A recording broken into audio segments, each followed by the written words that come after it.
We remain steadfast in our commitment in delivering local news that matters, stories that inspire, enriching the lives of Filipinos in the Philippines and across the globe. This is your GMA Regional TV. Buong puso para sa Pilipino. Ito ang Mornings with GMA Regional TV.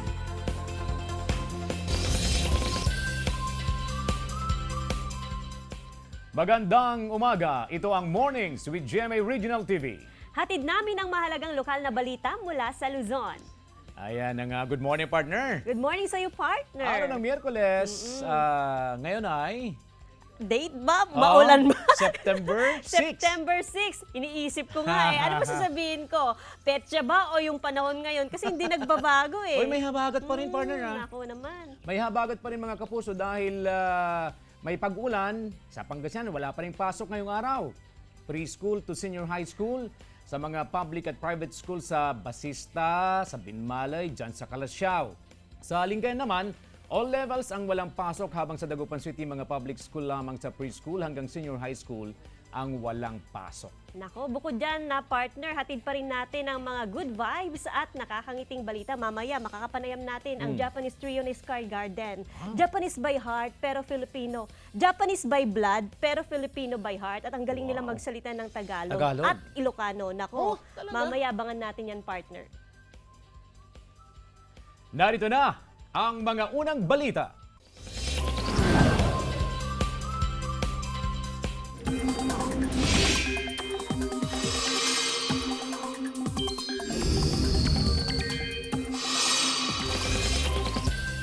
Mga kapuso, nasa labas na ng Philippine Area of Responsibility ang bagyong Ineng. Namataan ng pag-asa ang sentro ng bagyo, 1,240 kilometers hilagang silangan ng extreme Northern Luzon. Taglay nito ang lakas ng hangin na aabot sa 55 kilometers per hour. Base sa wind forecast ng Metro Weather, tatahakin ng bagyo ang eastern coast ng Japan sa mga susunod na araw. Itinuturing na ito ng Japan Meteorological Agency na isang tropical storm, kaya nabigyan na ito ng international name na Yunyung. Kahit nasa labas na ng PAR ang bagyong Ineng, patuloy nitong hinahatak at pinalalakas ang hanging habagat.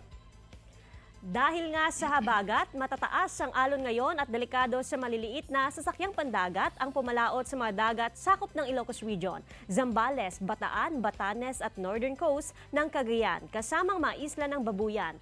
Ngayong umaga, asahan ang pag-uulan sa Batanes at sa ilang bahagi ng Ilocos Region, Cordillera at Central Luzon, base sa rainfall forecast ng Metro Weather.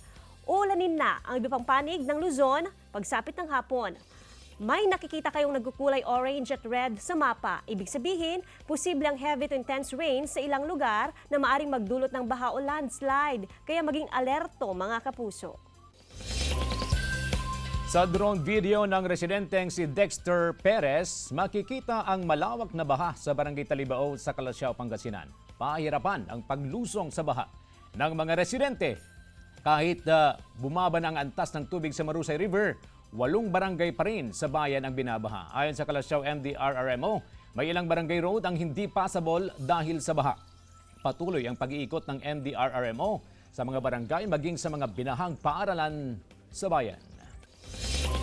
Magkapatid at isa nilang pinsan nalunod sa naipong tubig sa hukay sa Malasiki, Pangasinan. Tutukan sa report. Sa kuha ng amateur video, kitang-kita na pilit isinasalaba ang buhay ng mga batang ito na nalunod sa naipong tubig sa Barangay Kabatling, Malasiki, Pangasinan. Ayon sa MDRRMO, nagkayayaan ang 5 menor de edad na magpipinsan na magtungo sa ginagawang bypass road upang maglaro at maligo. 3 sa kanila ang nalunod, 2 sa mga biktima magkapatid. Dumating po yung mga kasama natin na i-revive din po sila. Nag-revive po kami habang hinihintay yung ambulance. And pagdating po, tinakbo na rin po namin sa Kabatling Hospital po, Municipal Hospital po ng Kabatling.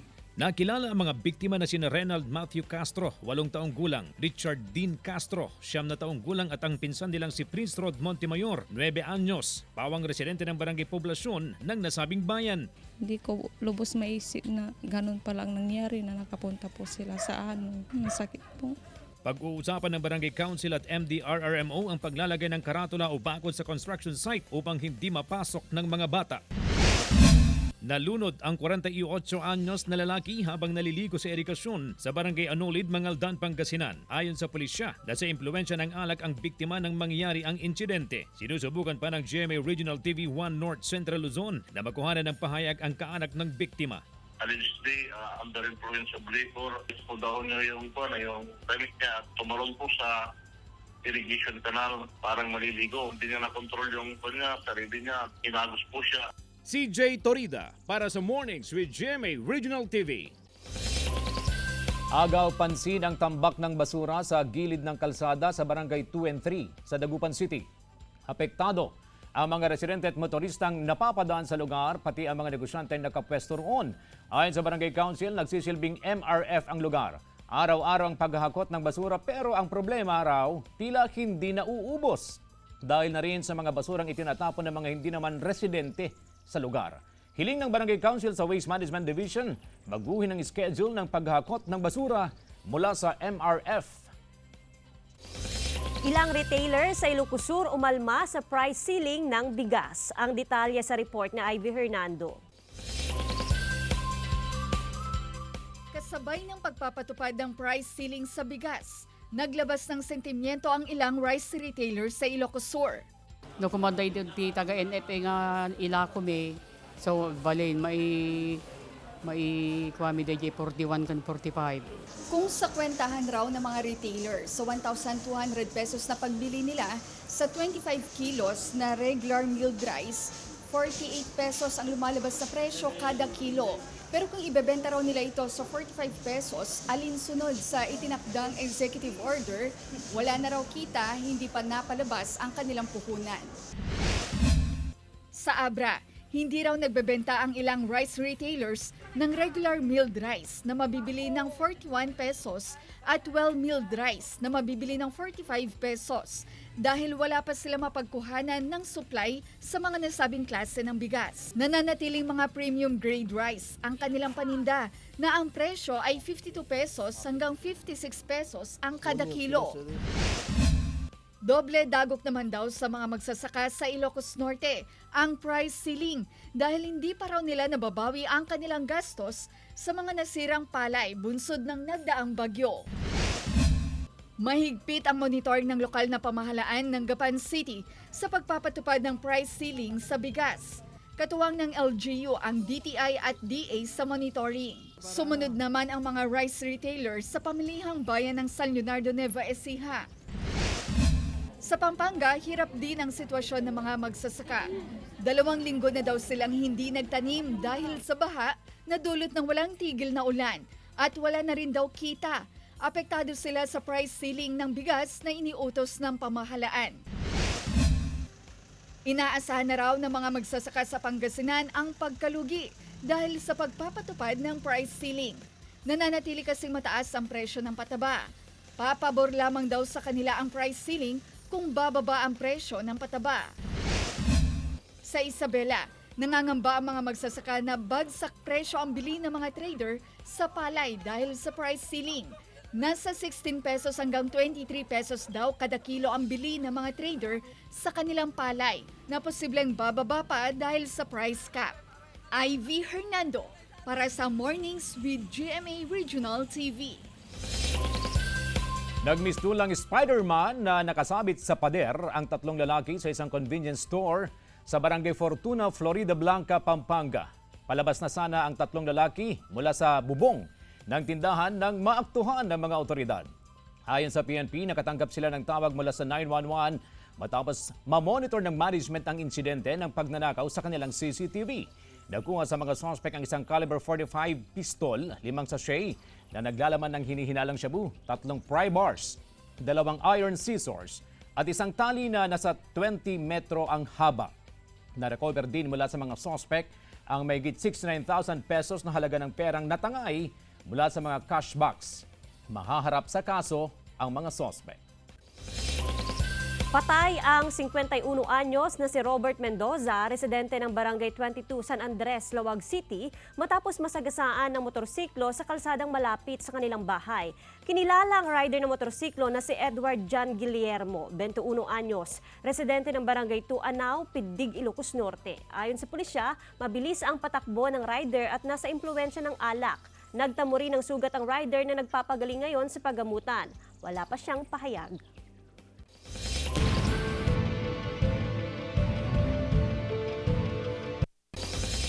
Pagdadala ng malaking halaga ng pera ng motorista kabilang sa sisitahin sa mga checkpoint ayon sa COMELEC. Sundan sa ulat ni Russell Simorio. Habang papalapit ang barangay at SK elections, asahan daw ang mas mahigpit na pagpapatupad ng COMELEC checkpoint ayon sa Pangasinan Police Provincial Office. Bukod sa iligal na pagdadala ng baril, kabilang din sa sisitahin ng mga pulis ang mga motoristang may dalang malaking halaga ng pera. Sisitahin o mano ang motorista na may dalang malaking halaga ng pera na aabot sa mahigit kalahating milyong piso. Kasama po namin dito sa committee neto, yun pong mga financial institutions natin tulad po ng AMLA. Kasama po natin ng Bangko Sentral, Department of Finance para po i-monitor naman yung movement ng pera.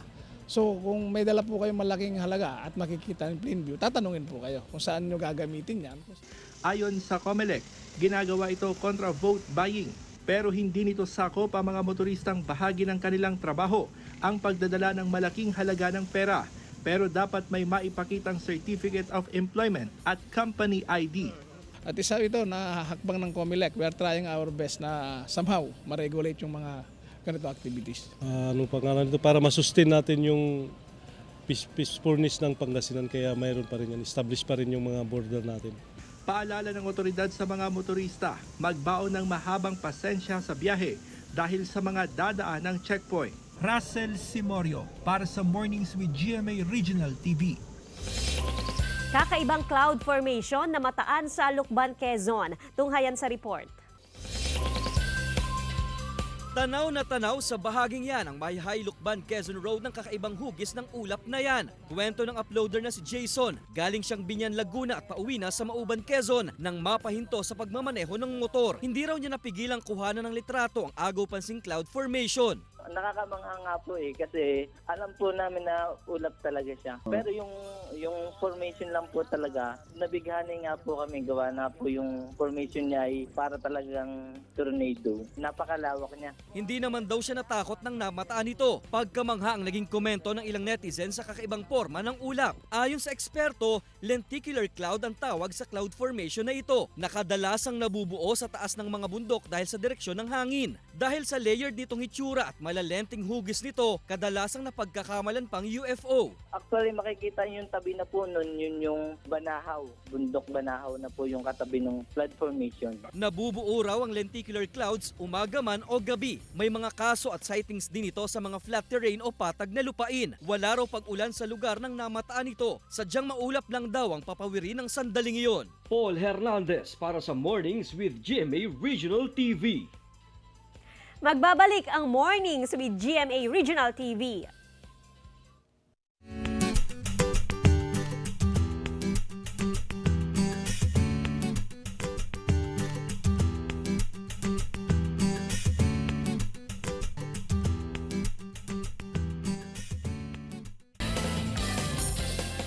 Ito ang Mornings with GMA Regional TV.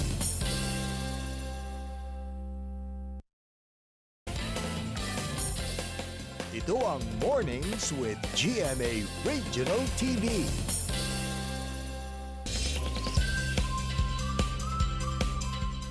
Mga kapuso, ngayong araw mapapakinggan natin ang boses ng mga Gen Z sa pamamagitan ng mga awitin ng trio Japanese band na Sky Garden. Huwag na nating patagalin pa. Let's welcome Rio, Hero, and Iwa of Sky Garden.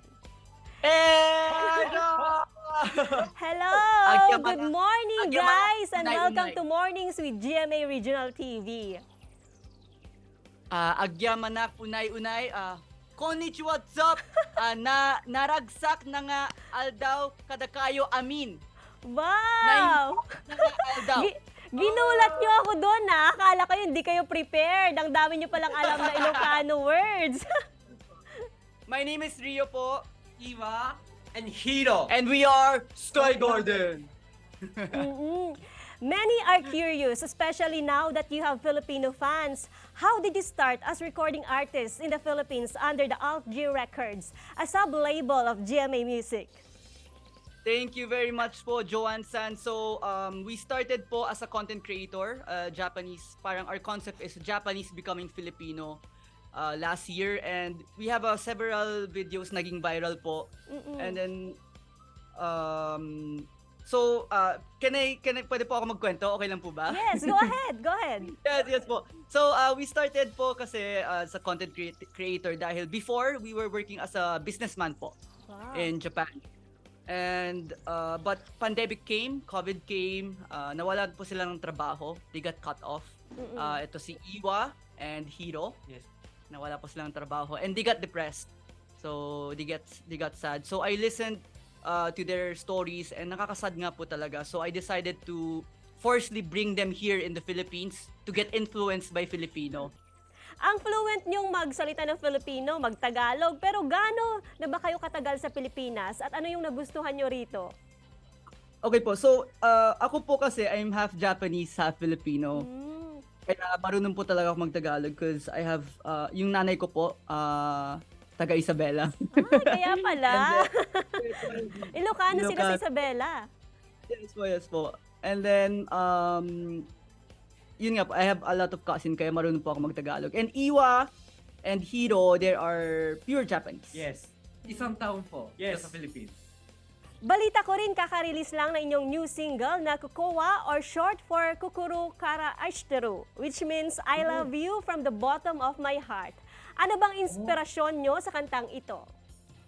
Okay po, so this is our first single, Kokowa. I was shocked na alam nyo po yung meaning. It's, yes po, Kokowa is a Japanese word, came from Kokoro Kara Aishiteru. So shortened word po yung Kokowa.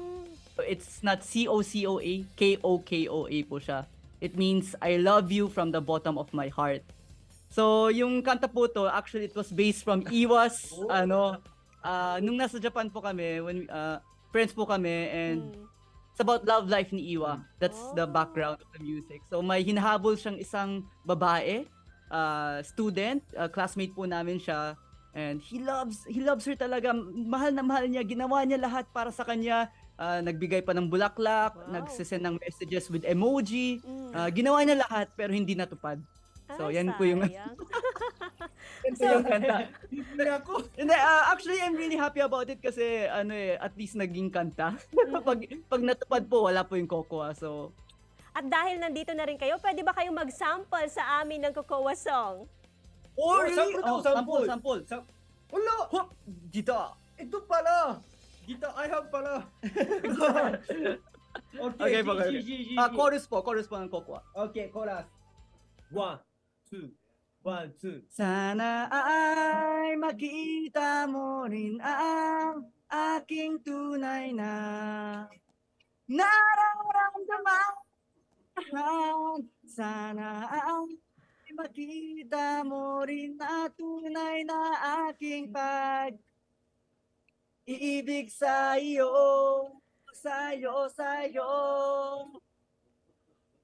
Yeah. Wow! Ang galing! Ang galing niyo talaga. Rio, Hiro, and Iwa, invite our televiewers and your fans to support your song. Okay po. Thank you very much po for listening to our interview. We are really, really thankful for those who are listening. And please, hopefully listen po to our new first single, Kokowa. K-O-K-O-A. Yes po. And then it will be released and it will be streamed sa Spotify, Apple Music, all other streaming network po. So please at least listen lang 2 times. 2 times a day. 2 times a day lang. 2 times a day lang. Yes po. And then hopefully we're also uploading content sa Facebook, YouTube, and TikTok. So please follow us po. Sky Garden. So titignan ka lang sa taas, Sky, and then baba, Garden. Diba? And then dikit nyo lang po. Sky Alright. Garden. Mga kapuso, there you have it. Sky Garden with Rio, Hiro, and Iwa. Maraming salamat at ingat kayo palagi. Salamat po. Ingat din po. Ingat din po. Mga kapuso, tutok lang dahil magbabalik ang Mornings with GMA Regional TV.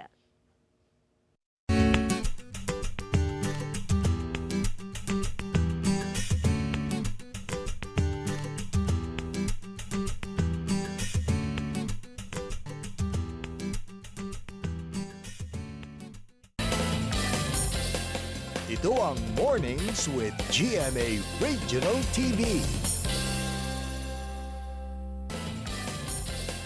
Ito ang Mornings with GMA Regional TV. Inspirasyon ng mga mag-aaral sa Cauayan City sa Isabela ang Bamboo Cup. Suot ang kumikinang na tila mga bakal na kulay green at tila robot na lumalakad. Ang pulis na may damit na Bamboo Cup ay pinagkaguluhan ng mga bata at mga guro para magipag-selfie. Ang layon daw ng modern RoboCup na si Bamboo Cup ay ipakita na ligtas sa mga bata at mga mamamayan sa patuloy na pagbabantay at monitoring ng PNP sa syudad. Regular na mag-iikot sa mga paaralan si Bamboo Cup para magsagawa ng mga pagtuturo para sa kaligtasan, kapayapaan at anti-drug campaign at iba pa.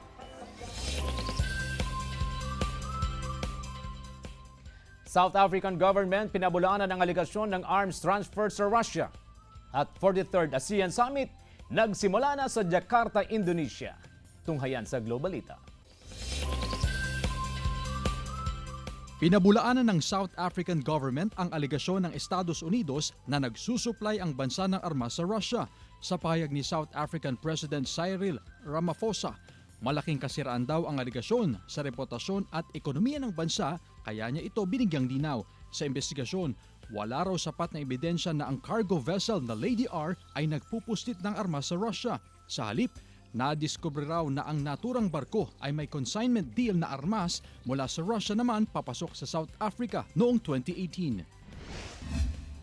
Host ang Indonesia ng 43rd Association of Southeast Asian Nation o ASEAN Summit ngayong taon na gagawin sa Jakarta. Magpupulong ang lahat ng lider ng mga bansa hindi lang sa Southeast Asia kung hindi maging ang mga member countries nito gaya ng Canada. Ayon sa ilang local analysts sa Indonesia, inaasahan ng tensyon sa ASEAN Summit kapag natalakay ang usapin ng territorial claims ng iba't ibang bansa sa South China Sea. Tiniyak naman ng Indonesia ang seguridad ng mga dadalong world leaders. Chris Zuniga para sa Mornings with GMA Regional TV. Jillian Ward, may napili na kaya sa kanyang mga leading man sa abot kamay na pangarap? Tunghayan sa report. Sino ba talaga kina Regan, Harry, Nico at Doc Lindon ang napipisil ni Jillian Ward para kay Doc Annalyn Santos ang kanyang karakter sa hit afternoon series na Abot Kamay na Pangarap? Ayon kay Jillian, iba-iba raw talaga ang feeling sa bawat eksena niya sa tatlong leading man. Pero pabiro niyang sinabi, merong isa na espesyal sa kanya. Pero nahihiya raw siyang aminin. Sa halip, sinasabi niya sa mga fans na sila na lang bumoto at mag-comment below. Mapapanood si Jillian sa Abot Kamay na Pangarap tuwing hapon sa GMA series. Trending din ngayon sa social media ang eksena sa Royal Blood, kung saan ibinunyag ang pagkakalbo ni Margaret na ginagampanan ni Rian Ramos dahil sa sakit ng alopecia. Sa loob lang ng 2 oras, umabot na sa 4.5 million views ang tagpong ito. Umani ng iba't ibang reaksyon mula sa manonood ang panibagong revelasyon na ito sa Royal Blood, kung saan ani ng netizens. Ramdam na ramdam nila ang sakit na nararamdaman ni Margaret. Claire Lacanilaw para sa Mornings with GMA Regional TV. Basic Dog Obedience Training ibinahagi sa barangay sa Legazpi City. Sundan sa report. Para mas maturuan ang mga dog owners sa pagiging responsable, isang basic dog obedience techniques and responsible pet ownership training ang isinagawa sa Legazpi City na pinangunahan ng Philippine Coast Guard, Veterinary Office at mga dog experts. Itinuro rito ang mga basic na pagbibigay ng instruction sa mga aso, gaya ng pag-upo, pagtayo, staying, fetching at iba pa. Ipinakita rin ng search and rescue at pagiging protective dog. Kailangan po natin maging patient po kayo, maging consistent, para yung aso nyo kasi hindi naman po makukuha overnight po lahat yung training na yan. Ang pinaka-focus nito ay bigyan ng karampatang training and other educational advancement ang aming personnel sa napakaraming aspeto. Napiling venue ng training ang Barangay Daptap na nangunguna pagdating sa anti-rabies program. Ayon sa mga otoridad, hindi natatapos sa naturang training ang pagiging responsable ng mga dog owners. Dahil dito, plano ngayon na magsagawa ng kaparehong aktibidad sa iba pang barangay sa lungsod. Maliban sa mga training and orientations, bubuo rin daw ng mga enforcement team sa kada barangay para sa pag-implementa ng Responsible Dog Ownership Ordinance ng lungsod.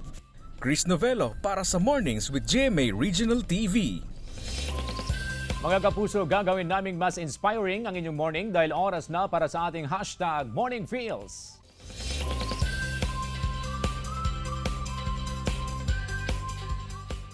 I wanted to start a revolution using art to build the sort of society I myself envision. By Yoyoy Kusama. Ayun, partner. We are halfway sa week na to. Oo, nasa gitna na tayo eh. Uy, kanina, natawagan ko PDRRMO, may 52 barangays from 11 towns and 10 towns and 1 city ang binabaha pa rin. Nako, marami dahil pa sa rin. habagat. Oo nga, kaya mga kapuso, maganda talagang mag-ingat at maging handa, especially sa kaligtasan at maging sa ating kalusugan. Kaya palaging mag-ingat mga kapuso.